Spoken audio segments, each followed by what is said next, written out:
أعوذ بالله من الشيطان اللعين الرجيم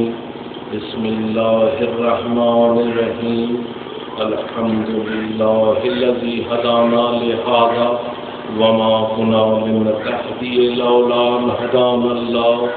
لقد جاءت رسل ربنا بالحق الصلاة والسلام على رسول المصدق المصطفى الأمجد المحمود الأحمد أبي القاسم الصلاة والسلام على ابن أمه ووزيره ووصيه وخليفته مطلوب كل طالب غالب على كل غالب إمام المشارق والمغارب علي بن أبي طالب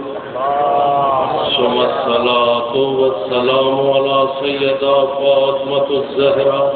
سيدة النساء العالمين وآله الطيبين الطاهرين المعصومين أما بعد فقد قال حق سبحانه وتعالى في كتابه المبين والفرقان الحميد بسم الله الرحمن الرحيم وأنزلنا الحديد فيها بأس شديد